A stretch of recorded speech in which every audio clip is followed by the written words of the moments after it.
မြမမုံအချိုတွေမကြိုက်ပေမဲ့ငှက်ပြောပေါင်းတော့မငင်းနိုင်တဲ့သူတွေရှိကြလားအာဟာရလည်းပြေဝပြီးခလျောလူကြီးရောကြိုက်တယ်ငှက်ပြောသီးပေါင်းလေးပေါင်းစားရအောင်အိမ်မှာပေါင်းစားတော့တန်ရှင်းနှက်ဆက်ပြီးတော့ဒီလိုပြည့်နှစ်နေတဲ့ငှက်ပြောသီးပေါင်းလေးစားရတာပေါ့နော်ပါဝင်ပစ္စည်းလေးတွေကတော့ထညက်နိုးစိန်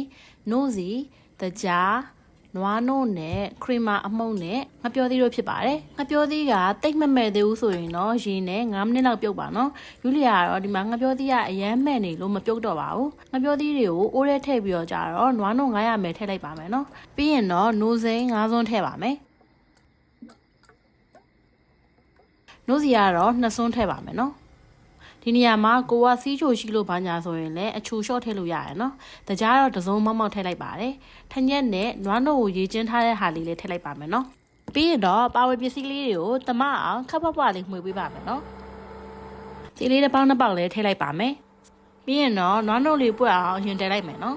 ။စားလေးအနှဲငယ်လေးထည့်ပါမယ်နော်။ပွက်လာပြီဆိုရင်တော့မီးကိုလုံးဝရှော့ချပြီးတော့ကြတော့မီးအေးအေးနဲ့ခပ်ဖြည်းဖြည်းတက်ပါမယ်နော်။နွားနို့အိုးကဝေးတတ်လို့အနားမှာခရုတစ်စိုက်ကြည့်ပေးနေရပါတယ်နော်။ဒါလေးကတော့ယူလီယာတို့လိုအခန်းချင်းချင်းမှာဟင်းချက်တဲ့သူတွေရဲ့အတွက်အငွေ့တွေကိုအပြင်ထုတ်ပေးမဲ့ပန်ကားလေးဖြစ်ပါတယ်။လိုချင်ရင်ယူလီယာတို့ဝေါ်တွေက showcase ကနေဝယ်လို့ရရနော်။ကဲနွားနို့လေးတွေပြစ်လာပြီဆိုရင်တော့ဒီလိုမျိုးလေးဖြစ်လာပါမယ်နော်။အဲချိန်မှာခရမာလေး2စွန်းထည့်ပါမယ်နော်။ထည့်ပြီးတာနဲ့ခရမာလေးရေမခဲအောင်မှွေပေးရပါမယ်နော်ရေကုန်လာပြီဆိုရင်ဒီလိုမျိုးငကပွက်လေးရေပွက်လာရပေါ့နော်အဲ့ချိန်မှာအရသာမြင့်ပြီးတော့ကြတော့ကိုယ်စိတ်ကြိုက်ဖြည့်ဆက်နိုင်ပါရဲ့နော်ယူရီယာတော့ဒီအနေထားကိုကြိုက်လို့ချလိုက်ပါပြီငငယ်တော့ကတငယ်ချင်းအမေလှုပ်ကြွေငပြောသီးပေါင်းကစားလို့အကောင်းဆုံးငပြောသီးပေါင်းပါပဲ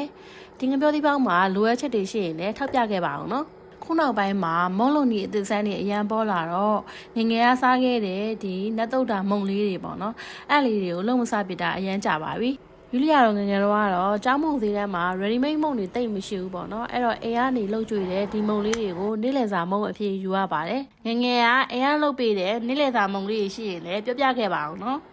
ငယ်ဘွားကိုတန်းတာရင်ငပြောသီးပေါင်းလေးလှုပ်စားပြလို့အလုံးမျှဝေပေးလိုက်ပါရနော်